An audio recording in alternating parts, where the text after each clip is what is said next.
Alright, moving on. Let's see now how we can control the flow of the contents in a slide. So for this, we use the keyword pause, and I'll show that to you in an example. Let's see. Let's see in frame 1.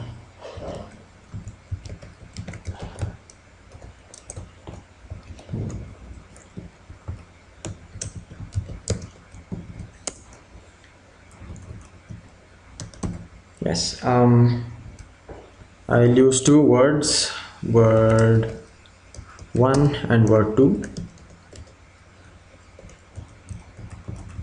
and I'll use a pause here and another pause here. So what this would basically do is, after it comes to frame 1, it would stop displaying anything else, and once it encounters a space or a mouse click, it would display word 1. Again it would pause and it would wait again for another space or another mouse click for word 2. Let's see.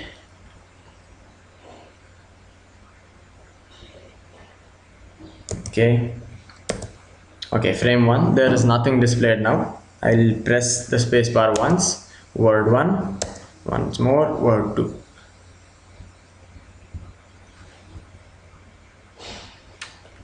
Pause can also be used in many other environments like itemize, etc, etc, etc.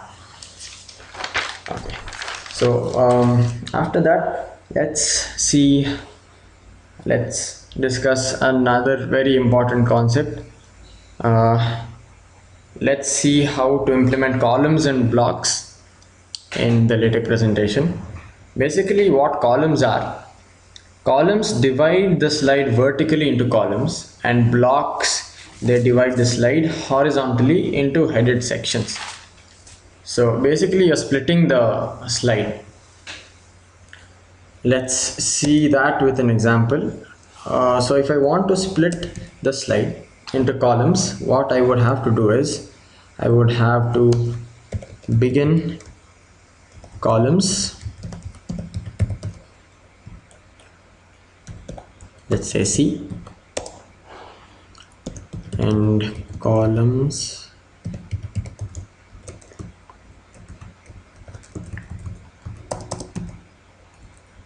and to start a new column,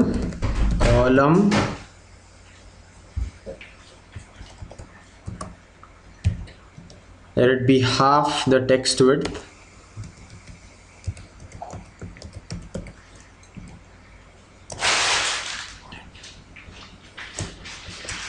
word 1, column,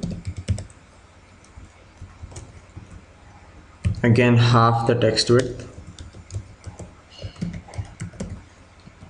and word 2. Okay, so what this should do is put word 1 in the left column and it should put word 2 in the right column. So this should appear adjacent to each other. Remove this and let's see.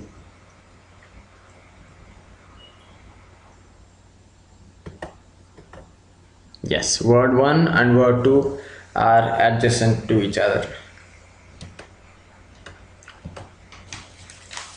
And now let's see blocks. So in order to create a block, you need to begin a block,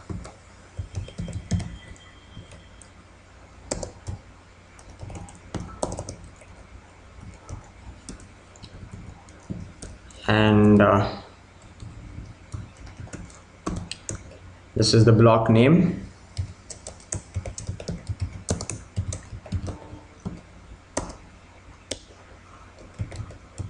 End block.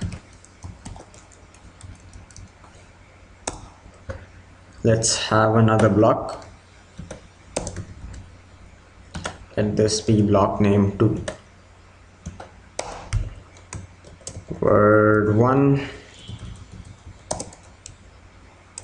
word 2. So word 1 and word 2 are supposed to be in blocks, one below the other.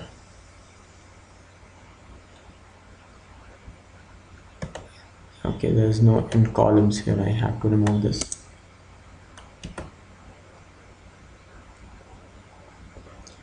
Yes. Yes. Word 1 and word 2 are into blocks. Block 1 is named block name and block 2 is named block name 2. So those are blocks. So basically with all these concepts in your hand, you should be able to create pretty decent LaTeX presentations. Although this is only scratching the surface, there's a lot more to be learned in the presentations part of LaTeX. So thank you.